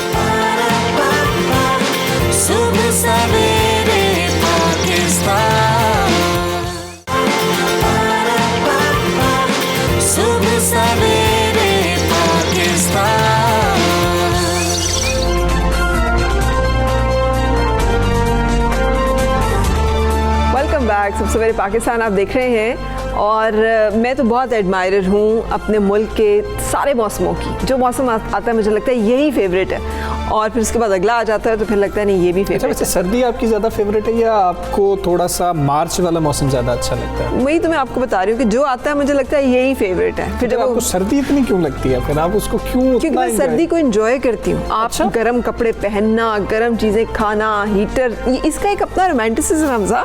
ये सिर्फ सर्दी लगने की बात नहीं, ये इस पूरे मौसम को उसकी तमाम सौगातों के समेत एंजॉय करने की बात है, जिसमें एक बहुत बड़ा नज़ारा जो है ना वो दरख्तों को चेंज होते देखना है। सर्दी में मतलब आपने देखा खुश्क हो जाती है हर चीज़, उस खुश्की का भी एक खूबसूरती है, उसका भी एक रंग है, उसका भी एक अलग ही फील है। फिर जब हम बहारा की जाने बढ़ रहे होते हैं तो वो खूबसूरती ऐसी है कि वो अनबयानेबल है, वो बयान नहीं की जा सकती। सही, लेकिन ये जो खुश्की आपको इस वक्त स्क्रीन पे नजर आ रही है ना, ये खुश्की बस वो पार्ट है जो कि हमें थोड़ा सा तंग करती है इस मौसम के हवाले से, क्योंकि ये हर मौसम जब तब्दील होता है तो इंसानी जिस्म पे उसके असरात भी आते हैं। खुश्की बहुत ज़्यादा बढ़ जाती है, बालों में डैंड्रफ्स होना शुरू हो जाती हैं, जिस्म पे खुश्की जो है वो बढ़ जाती है, और ख़ासतौर पे जिन लोगों की खुश्क जल्द होती है ना हमजा, उन्हें तो बहुत से मसाइल का सामना करना पड़ सकता है, जिनमें से एलर्जी एक है। और सर मुझे लगता है कि शायद हमें पता ही नहीं होता कि हमें ये कुछ हो सकता है कि अगर हम ये चीज़ें नहीं कर रहे होंगे। जैसे कि मुझे लगता है कि लड़कों को तो बिल्कुल नहीं पता होता क्या होता है और क्या नहीं होता। लड़कों को कोई मसला हो जाए तो तब उनको समझ लगती है कि अच्छा हमें ये करना चाहिए था, तब हम जाते हैं किसी के पास। लड़कियां तो शायद इसके बारे में कंसर्न होती ही हैं। हमजा कितने आराम से लड़कों को मासूम जो करार देते हैं। मासूम नहीं, मैं तो उनको कह रहा हूँ कि वो केयरलेस होते हैं। सब पता होता है। आप डर्मेटोलॉजिस्ट से पूछ के देखिए, आजकल उनके क्लाइंट्स में ज़्यादा तादाद जो है वो लड़कों की है जो कि वहाँ पे जाते हैं और मुख्तलिफ ऐसी ब्यूटी ट्रीटमेंट्स करवाते हैं। ये फैसला वही करेंगे जी, वही करेंगे। ठीक, उनसे ही बात करेंगे। हमारे साथ मौजूद हैं मॉर्निंग डॉक्टर अरमिला। कैसी हैं आप? पहले तो ये बताइएगा आप अपनी स्किन का कैसे लुक आफ्टर करती हैं, because you are absolutely stunning and glowing इस सर्दियों के मौसम में। अस्सलाम वालेकुम Farah, thank you very much. और बहुत अरसे के बाद आपसे बात हो रही है और बहुत अच्छा लग रहा है। डेफिनेटली सर्दियों का जिस तरह से आपने इंट्रोडक्शन दिया है कि सारा कलर चेंज हो रहा होता है, पत्ते चेंज हो रहे होते हैं, पूरा एक ट्रांसफॉर्मेशन होती है, नेचर एक ट्रांसफॉर्मेशन से गुजरती है, उसी तरह से जो स्किन है वो भी एक ट्रांसफॉर्मेशन से गुजरती है। लोग जब गर्मी में होते हैं तो स्किन और तरीके से बिहेव करती है, रिएक्ट करती है चीज़ों को, और जब जैसे मौसम चेंज होता है, खुश्क होता है, तो जल्द जो इंसानी जल्द है वो भी एक डिफरेंट तरीके से बिहेव करने लग जाती है, जो कि हमें एक इतनी दफ़ा से हम लोग इसको फेस कर रहे होते हैं, लेकिन हर दफ़ा हम भूल जाते हैं और हर दफ़ा हमें याद दिलाना पड़ता है कि सर्दी आ गई है, हिफाजत करनी है, ये केयर करनी है, वो केयर करनी है। तो डेफिनेटली आपने बहुत अच्छा टॉपिक पिकअप किया है, और जिस तरह से आपने बात की कि सिर्फ लड़कियां नहीं, लड़कों को भी अपनी स्किन का ख्याल है। डेफिनेटली लड़कों के अंदर बहुत अवेयरनेस आ गई है, और सबसे इम्पॉर्टेंट बात जो मैं कहना चाहती हूँ ये है कि देखिए इंसानी जल्द है, इसमें लड़का या लड़की का कोई फ़र्क नहीं बनाया अल्लाह पाक ने। इंसानी जल्द है, और जल्द ने अगर लड़की की है वो भी ख़राब होगी सर्दी में, और लड़कों की भी ख़राब होगी, बल्कि लड़कों की बेचारों की ज़रा ज़्यादा ख़राब हो जाती है, बिकॉज वो सारा टाइम बाहर घूम फिर रहे होते हैं और ख्याल भी ज़्यादा नहीं रखते। Thank you doctor Armila for rescuing me here. मैंने तो यानी आपने ये मान लिया ना कि लड़के आते हैं, ब्यूटी ट्रीटमेंट्स एक्सपेंसिव वाले भी लेते हैं, इतने मासूम सादा नहीं है कि उन्हें पता ही नहीं होता। साथ डॉक्टर साहब ने ये भी बात की है कि केयरलेस होते हैं बेचारे, बाइक चला रहे होते हैं, बुरी हालत हुई होती है, ख्याल नहीं रख रहे होते। उन्होंने दोनों को मेरा ख्याल है कि 50-50 कह दिया कि ठीक है मैं दोनों को साथ लेके चलते हैं। व्हाट टू डू, क्या करना चाहिए? क्या आप रिकमेंड करेंगी कि हमारी स्किन और हम मतलब सेहतमंद भी रहें, एलर्जीज का शिकार भी ना हो, और एक खूबसूरत जल्द के मालिक भी रहें? सबसे इम्पॉर्टेंट बात तो ये कि जैसे मौसम बदलता है तो एक बेसिक स्किन केयर है वो आपने अपनी अपनानी है हर सूरत में, और वो बेसिक स्किन केयर ये है कि आपने मॉइस्चराइज़ ज़्यादा करना है। जितना आप गर्मी में मॉइस्चराइज़ कर रहे थे, जितनी आप हिफाजत गर्मी में कर रहे थे, सर्दी में थोड़ी सी हिफाजत ज़्यादा चाहिए होती है, क्योंकि स्किन जो है वो एक आउटर प्रोटेक्टिव लेयर है। अल्लाह ताला ने एक जो बाहर आपको सबसे पहले जो हिफाजत का एक तरीका दिया है पूरी जिल्द को, बॉडी को अंदर से प्रोटेक्ट करने का, वो जिल्द के साथ कवर करके आपको दिया। सबसे बड़ा ऑर्गन जो बॉडी का है वो जिल्द है, हम इसको ऑर्गन समझते नहीं हैं। तो सबसे इम्पॉर्टेंट चीज़ तो ये है कि जो प्रोटेक्टिव लेयर है उसकी आपने हिफाजत सर्दी में ज़्यादा करनी है। बहुत ज़्यादा हीटर का इस्तेमाल, बहुत ज़्यादा गर्म पानी का इस्तेमाल जो है वो इसको ख़राब करता है। सिर्फ मौसम ख़राब नहीं कर रहा होता, बल्कि जो चीज़ें हम मौसम से बचने के लिए कर रहे हैं वो भी। इसके अलावा जो कपड़े हम इस्तेमाल कर रहे होते हैं, जिस तरह से हम लोग ये शॉल्स जो ओढ़ते हैं, जिस तरह से हम गर्म स्वेटर्स पहनते हैं, वो तमाम जो फैब्रिक है वो भी आपकी जिल्द को रिएक्शन दे रहा होता है। समटाइम्स कुछ लोगों के अंदर एलर्जीज बनाने का सबब बनता है। तो इन सब चीज़ों को माइंड में रखना है। मॉइस्चराइज़ अच्छा सा करें, घर पे जो मॉइस्चराइज़र अवेलेबल है उसको इस्तेमाल करें। अगर कुछ नहीं है तो सिंपल जो ऑयल्स होते हैं, जैसे ऑलिव ऑयल, रोगने बादाम, कोकोनट ऑयल, इसको मिक्स करके रख लें। इसके अलावा आपने बहुत कॉमनली सुना होगा कि घरों में माएँ जो है वो ग्लिसरीन के अंदर कुछ थोड़ा सा ऑयल ऐड करके 2-3 कतरे लेमन के और हनी के उसके अंदर ऐड करके, शहद और लीमू उसके अंदर ऐड करके रख लेती होती हैं बच्चों के लिए। उसका इस्तेमाल भी लोग कर सकते हैं, लेकिन ये नॉर्मल स्किन वाले लोग। जिनको एक्जिमा है वो इससे परहेज़ करें, क्योंकि उसमें जब लेमन आप डाल देते हो तो वो थोड़ा सा स्ट्रॉन्ग बन जाती है। अगर आप सिंपल ग्लिसरीन के साथ ऐड करके ऑयल को इस्तेमाल करें तो उसमें कोई हर्ज नहीं है, वो आप इस्तेमाल कर सकते हैं। बिल्कुल सही। साबुन का इस्तेमाल बहुत ज़्यादा आजकल हुआ हुआ है। और दूसरी चीज़ ये कि कोरोना वायरस की वजह से भी हम बार बार देख रहे हैं कि हाथ धोने पड़ते हैं, हाथों की आपको ज़्यादा केयर करनी पड़ रही है, सफाई का ज़्यादा ख्याल करना पड़ रहा है। जब भी आप हाथ धोएंगे, चाहे वो नॉर्मल स्किन है या वो एक्जिमा वाली स्किन है या वो ड्राई स्किन है, फ़ौरन आपने मॉइस्चराइज़ करना है। जो भी घर पे एक आम मॉइस्चराइज़र अवेलेबल है उसके साथ, नहीं तो ऑलिव ऑयल थोड़ा सा लेके अच्छे तरीके से। और ख़ास तौर पे जो आपके हाथ की ये वाला हिस्सा होता है, ये जो जिल्द की उंगलियों के दरमियान का हिस्सा होता है, इधर से बहुत बुरी तरह से फट जाती है और जख्म बन जाते हैं। इसी तरीके से पैरों की जिल्द की भी हिफाजत बहुत ज़्यादा ज़रूरी है। सॉक्स पहने, उसके ऊपर सॉक्स पहनने से पहले थोड़ा सा जो सिंपल पेट्रोलियम जेली है वो लगा लें, या आप सिंपल ऑयल लगा लें पैरों पे। तो जो सोराइसिस वाले पेशेंट्स हैं जिनकी एड़ियाँ बहुत बुरे तरीके से फटती हैं, वो भी अपने आप को प्रोटेक्शन दे सकते हैं इस मौसम के। बिल्कुल ठीक है। डॉक्टर अरमला, हमें ये बता दीजिएगा कि पानी का इंटेक कम हो जाता है, क्या वो भी एक रीज़न बनता है कि हमारी जल्द खुश्क होना शुरू हो जाती है? और जल्द खुश्क हो जाना एक आम सी बात समझी जाती है, ऐसी कौन सी अलामात हैं जिसके बाद हमें अपने मुआलिज से रुजू करना चाहिए? देखिए, पानी का इस्तेमाल जनरली सर्दियों में जाता है डेफिनेटली, लेकिन ये है कि अगर पानी इस्तेमाल नहीं कर सकते हैं तो थोड़ा बहुत, जिस तरह से हम लोग कावा पी रहे हैं तो उसको डाइल्यूटेड कावा जो होता है वो आप पी लें, नीम गर्म पानी करके पी लें, क्योंकि ठंडा पानी लोग नहीं पीना चाहते इस मौसम के अंदर। तो गर्म पानी का इस्तेमाल कर लें और अपनी जो चाय और कॉफ़ी है उसको पानी में इंक्लूड ना करें।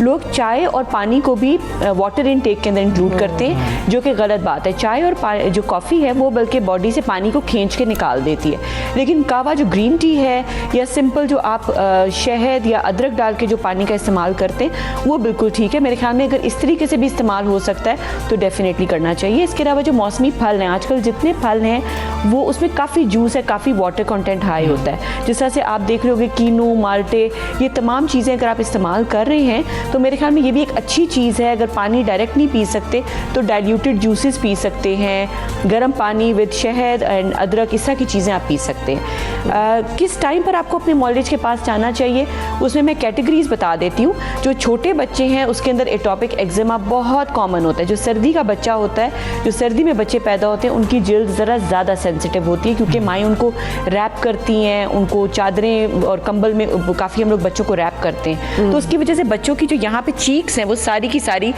ऊन की वजह से और ऊनी कपड़े की वजह से एकदम से रेड हो जाती हैं और फटने लग जाती हैं। इसके अलावा बच्चों के अंदर एक कंडीशन है, उसको कहते हैं क्रेडल कैप। उसमें सर के ऊपर बिल्कुल येलो छिलके होते हैं।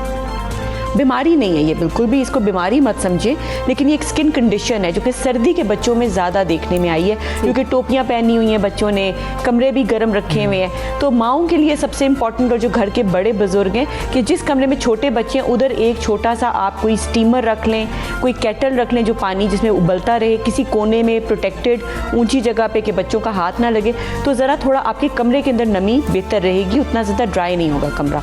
इसके अलावा छोटे बच्चों को कोई टोटके वगैरह मत करें।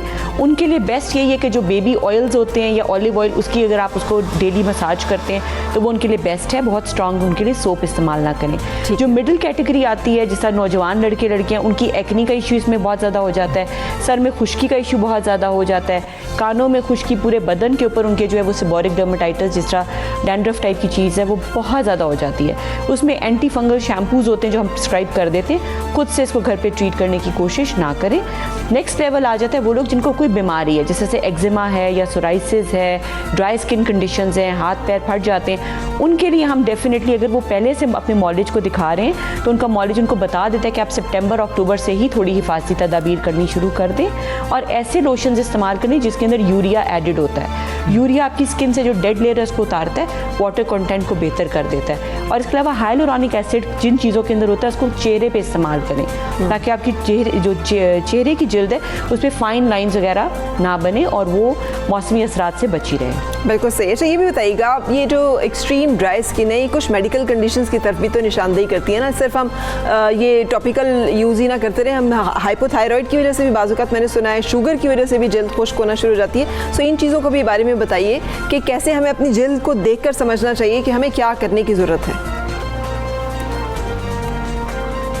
बिल्कुल फरा, ये आपने बहुत अच्छा पॉइंट रेज किया। सिर्फ देखें जी, मौसम की वजह से स्किन ख़राब नहीं हो रही होती है। समटाइम्स कोई बीमारियां ऑलरेडी होती हैं जिसकी वजह से स्किन ज़्यादा रिएक्ट करती है मौसम को। जिस बहुत सही तरीके से उन्होंने बताया कि हाइपोथायराइडिज्म, इसमें जिल्द ज़्यादा एक्सेसिवली ड्राई होती है, फटती भी ज़्यादा है, इसमें आपको जो है ज़्यादा प्रॉब्लम्स होती हैं, ख़ासतौर पे विंटर मौसम के सीज़न में।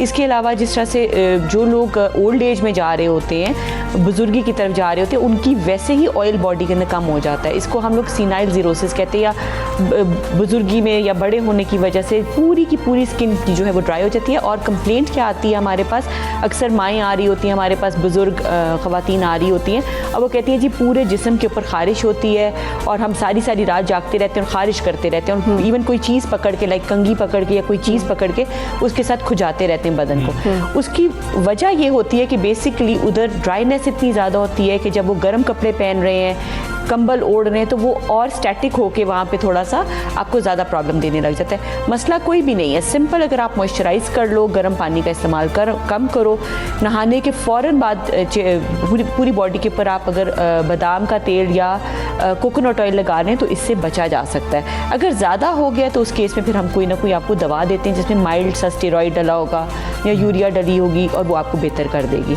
इसके अलावा जो बीमारियां जिसके अंदर ज़्यादा ड्राइनेस देखने में आई है, कुछ लोग ऐसे होते हैं जिनकी आर्टीरियल सप्लाई टांगों की अच्छी नहीं होती है बिकॉज ऑफ डायबिटीज़ या बाकी बीमारियां, शुगर या और बीमारियों की वजह से शरियानें तंग हो जाती हैं, उसकी वजह से टांगों की सर्कुलेशन कम होती है, तो वैसे ही ड्राइनेस भी होती है और वैसे नॉर्मल मौसम के अंदर भी उनको प्रॉब्लम फेस करना पड़ रहा होता है। इसी तरह से नर्व्स के डैमेज की वजह से शुगर के मरीज़ के अंदर नर्व्स भी डैमेज हो रही होती है। तो ये 2-3 चीज़ें ऐसी हैं कि शुगर के मरीज़ों के अंदर ज़रा ज़्यादा एहतियात करने की ज़रूरत होती है। ख़ासतौर पे पाँव पे अगर ड्राइनेस होगी तो पाँव पे कोई ना कोई खुदा ना खासा ज़ख्म बन सकता है। शुगर के मरीज़ों को हम लोग डॉक्टर्स आमतौर पर ये कहते हैं कि जिस तरह अपने चेहरे को आप रोज़ाना आईने में देखते हैं, उसी तरह अपने पैर को रोज़ाना आपने एग्जामिन करना है। सिर्फ पैर को बाहर से नहीं एग्जामिन करना, उसके नीचे तले को भी एग्जामिन करना है और उंगलियों के दरमियान भी सारी स्पेसेस को चेक करना है कि खुदा ना खासा किसी जगह पे कोई ड्राइनेस की वजह से ज़ख्म ना पड़ गया हो और वो ज़ख्म फिर आगे खुदा ना खासा गैंग्रीन की सूरत भी इख्तियार कर लेता है अगर उसको अटेंशन ना दी जाए। बहुत शुक्रिया डॉक्टर उर्मिला, बहुत अच्छी तरह से आपने हमें इस मौसम, इसके मसाइल और उनसे निपटने के तरीके जो हैं उनके बारे में आगाह किया। Thank you very much for that.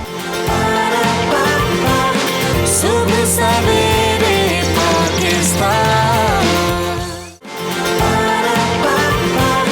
सुबह सवेरे पाकिस्तान। जल्दी से आपको ना ओकाड़ा से ताल्लुक़ रखने वाले होनहार बहन भाई से मिलवाते हैं, उनकी सलाहियतों के बारे में आपको बताते हैं कि MIT यूनिवर्सिटी की मार्केट प्लेस में बतौर जज वो मुंतखब हुए हैं। ये MIT यूनिवर्सिटी दुनिया की बेहतरीन यूनिवर्सिटी है और पीछे कई सालों से ये अपना नंबर 1 की पोजीशन जो है बरकरार रखे हुए। So it's not just another university, दुनिया की बेहतरीन यूनिवर्सिटी में पाकिस्तान के नौजवानों के इस तरह से मुंतखब होना is a moment for pride for all of us. ये एक ऐसी मार्केट प्लेस है जिसमें दुनिया के तमाम बड़े चैलेंजेस का हल तलाश किया जाता है। 2020 में 135 ममालिक के रिसर्च प्रोजेक्ट्स को अगले मरहले के लिए मुंतखब किया गया था। इन तमाम रिसर्च प्रोग्रामों को चेक करने के लिए MIT ने दुनिया भर से बासलाहियत लोगों को जज मुंतखब किया, जिसमें पाकिस्तान के 2 तालिब इल्म मोहम्मद जहांजेब खान लम्स यूनिवर्सिटी लाहौर और समाविया रिजवान नस्ट यूनिवर्सिटी इस्लामाबाद का भी इंतखाब किया गया। यानी कि दोनों बहन भाई वहाँ पर एज एन एडजुडिकेटर मौजूद थे, जज थे वहाँ पे। इन तमाम जजेस को ये टास्क दिया गया कि एक ऐसे रिसर्च प्रोजेक्ट का इंतखाब किया जाए जो दुनिया के तमाम बड़े मसाइल को हल करने में कारआमद साबित हो और जिस पर कम से कम फंड्स भी खर्च हों। इस मकसद को पूरा करने के लिए इन दोनों बहन भाई ने भी बतौर जज जो अपना किरदार अदा किया और इनकी रिसर्च को जो इन्होंने वहाँ पर मुंतखब की उसको सबसे बेहतरीन करार दिया गया, यानी कि ये बेहतरीन जज वहाँ पर डिक्लेयर किया गया। मुझे इसमें सबसे इंटरेस्टिंग बात हमसे ये लगी कि एक कोई इंटेलिजेंट हो सकता है, दोनों बहन भाई, और फिर ये कि भाई का बहन को सपोर्ट करना, बहन को भी साथ लेके चलना, बहन का भाई को सपोर्ट करना। सो ये केमिस्ट्री बड़ी अच्छी है। सो इस हवाले से बात करेंगे। हमारे बहन भाई हमारे साथ हैं जहांजेब और Samavia. Thank you very much for joining and welcome. तो समाविया से बात करते हैं। समाविया से पहले पूछ लेते हैं कि समाविया, आप बहन भाइयों को किस रिसर्च प्रोजेक्ट के लिए जज बनाया गया और किस वजह से आपकी जो जजमेंट है उसको परफेक्ट जो है डिक्लेयर किया गया? खैर बैकग्राउंड जो वो था भी रिसर्च से रिलेटेड, तो रिसर्च का मुझे काफ़ी हद तक पता है, लेकिन जो हमारे पास रिसर्च प्रोजेक्ट्स आए थे वो सिर्फ बायोइन्फॉर्मेटिक्स से रिलेटेड नहीं थे, या तो वो कोई पैंडेमिक से रिलेटेड नहीं थे, उसमें टेक्नोलॉजी बेस्ड, एरोस्पेस बेस्ड, इस तरह से डिफरेंट प्रोजेक्ट्स उसमें थे। और हमारा जो उसमें काम था, टास्क, वो ये था कि हमने उसमें से कोई ऐसा इनोवेटिव आइडिया निकालना था कि जो कि दुनिया के जो हमारी कम्युनिटी की बेसिकली हमारे जो हमारी सोसाइटी के जो प्रॉब्लम्स हैं उसको सॉल्व करने में जो है इफेक्टिव साबित हो। अच्छा, ये रिसर्च प्रोजेक्ट्स रिजवान से पूछ लेते हैं ना, मेरा आपके ख्याल है आपके रिजवान, ये रिसर्च प्रोजेक्ट्स पाकिस्तान के लिए कैसे कारआमद साबित हो सकते हैं, पाकिस्तान में क्यों नहीं होते ऐसे प्रोजेक्ट्स? देखिए, जो इस प्रोजेक्ट का मकसद ही ये था कि जितने भी रिसर्चर्स हैं, जितने भी सोशल एंटरप्रेन्योर्स हैं, they come up with an idea जो कि डिफरेंट सोशल प्रॉब्लम्स को सॉल्व कर सकें। तो वो ऐसे सोशल प्रॉब्लम्स जो सिर्फ दुनिया में नहीं है, पाकिस्तान भी उन्हीं में से एक कंट्री है जिनमें ऐसी प्रॉब्लम्स हैं। अगर वो किसी भी कंट्री में सॉल्व होते हैं, उनका वो आइडिया चल पड़ता है और वो एक प्रॉब्लम सॉल्व कर सकते हैं, तो हम पाकिस्तान में भी वही आइडिया इंप्लीमेंट करके वो सॉल्व कर सकते हैं। तो ये पाकिस्तान के लिए भी कारआमद साबित होगा। बिल्कुल ठीक है। समाविया, आप दोनों बहन भाइयों को रिसर्च के मैदान में कदम रखने का जो ख्याल है वो कैसे आया? दोनों इतने ब्रिलियंट कैसे हो गए? वालिदैन ने कितना सपोर्ट किया, कैसे सपोर्ट किया, कैसे आप लोगों का ध्यान इधर चला गया? अच्छा, देखिए, पेरेंट्स की तो बहुत ज़्यादा सपोर्ट थी, इसमें तो कोई शक नहीं है। जैसे मेरी मदर के जो है ना वो डायलिसिस होते हैं, तो मेरे लिए, मैं हूँ भी एक ही उनकी बेटी हूँ, तो मेरे लिए बाहर जाकर पढ़ना बड़ा मुश्किल था, क्योंकि नस्ट आपको पता है वो इस्लामाबाद में है। तो उनको बेसिकली यही था कि हमारे बच्चे जो है वो रिसर्च में, इनफैक्ट रिसर्च में वैसे भी वो आगे जाएँ हायर स्टडी के लिए। तो मेरे लिए थोड़ी सी मुश्किल हुई थी अपनी मदर को लेके, लेकिन वहाँ पे ये था कि नस्ट में काफ़ी मैंने खुद को मतलब कवर किया और रिसर्च अपनी बेहतरीन जो है वो वहाँ पे मैंने की। समाविया, तो बड़ी इंस्पिरेशनल बात आपने की है कि एक तो पेरेंट्स के अंदर ये मौजूद होना कि रिसर्च की जाए। तो जहाँ से आप भी हमें बता दीजिएगा कि मुस्तकबिल में आप दोनों बहन भाई क्या मिलकर रिसर्च करेंगे और किन मौज़ूआत पर रिसर्च करने के ख्वाह हैं जो पाकिस्तान के लिए फ़ायदेमंद होगा? देखिए, मेरा शुरू से ही इंटरेस्ट है, क्योंकि शुरू से ही हमारे पेरेंट्स हमारी एजुकेशन पे बहुत फोकस रहे हैं वो, और उन्होंने they did everything for our education. मेरा इन फ्यूचर ये है कि एजुकेशन के ऊपर काम करना है। जितने भी वो लोग हैं जो अफोर्ड नहीं कर सकते education, quality education I would say, उनके लिए काम करूँ। और सिस्टर का भी यही है, उनकी जो डिग्री है ज़्यादा बायोइन्फॉर्मेटिक्स साइड पे है, तो वो पेंडेमिक्स और ऐसी चीज़ों के ऊपर ज़्यादा उनकी रिसर्च फोकस। ठीक है। कोरोना के दौरान जब तालिब इल्मों को फरागत का बहुत ज़्यादा वक्त मिल गया, वो चिल कर रहे थे अगर हम ये कहें, तो उस वक्त ख़ास तौर पे रिसर्चर्स ने कैसे इस्तेमाल किया इस वक्त को कि जब वो बिल्कुल फारिग थे और कोई रिसर्च की जा सकती थी? अच्छा, इसके बेसिकली टू जो है ना वो एस्पेक्ट्स हैं, एक तो पॉजिटिव आ जाता है और एक इसका नेगेटिव आ जाता है। तो पहले मैं आपको पॉजिटिव इसका एस्पेक्ट बताऊंगी। वो ये है कि देखिए, हमारे यहाँ पे कुछ बल्कि मोस्ट ऑफ दैट जो है था सारा कुछ तो ऑनलाइन हो गया था, सिस्टम ऑनलाइन था, एजुकेशन सिस्टम भी, रिसर्च का सिस्टम भी ऑनलाइन था।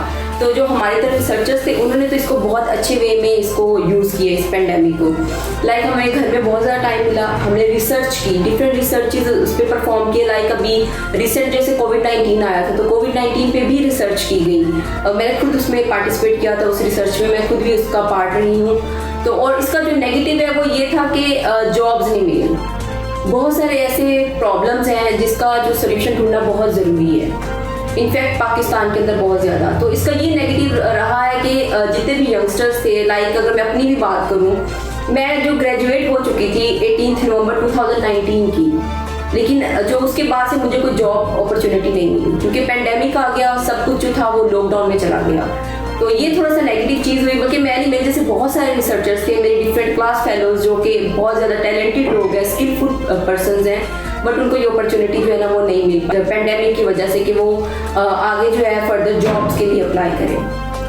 बिल्कुल सही, बहुत शुक्रिया दोनों बहन भाइयों का। बड़े टैलेंटेड बहन भाई हैं, और आप देखें कि वो जिस तरह से ओकाड़ा से थे, एक लम्स आ गया, एक नस चली गई और वहाँ से फिर रिसर्च करते रहे। तो हम किसी भी टाइम को अच्छे तरीके से इस्तेमाल कर सकते हैं। जिस तरह दोनों यूनिवर्सिटियाँ जो है पाकिस्तान की बेहतरीन यूनिवर्सिटियों में इनका शुमार है, और जैसे आपने कहा ओकाड़ा एक निस्बतन छोटा जो है वो शहर समझा जाता है, वहाँ से एक बड़ी यूनिवर्सिटी तक जाना और फिर वहाँ से दुनिया की बेहतरीन यूनिवर्सिटी में एक नंबरिंग में आना इज़ अ ग्रेट अचीवमेंट। सो कुछ भी किया जा सकता है अगर आपने हौसला और हिम्मत हो। तो आगे बढ़ते हैं और मैं फ़रा से ये पूछूंगा कि कतील शिफाई साहब का पसंदीदा आपका शेर कौन सा है? जो अक्सर मैं कोट करती रहती हूँ हमजा, दुनिया में कतील उसका मुनाफिक नहीं कोई, जो जुल्म तो सहता है बगावत नहीं करता। वाह वाह, ये मेरा ख्याल है सबका ही जो है ना फेवरेट शेर है कतील शिफाई साहब के जब बात कर ली जाए, और पेट नाम पहला शेर जो है ना वो यही ज़हन में आता। अच्छा, आपका फेवरेट कौन सा? ने काफ़ी संजीदा शेर जो है ना वो सुनाया, तो मैं एक अच्छा रकीब के हवाले से काफ़ी अशार हैं, तो मुझे ना कतील शिफाई साहब का रकीब के हवाले से जो शेर है बहुत अच्छा लगता है। ले मेरे तजर्बों से सबक ए मेरे रकीब,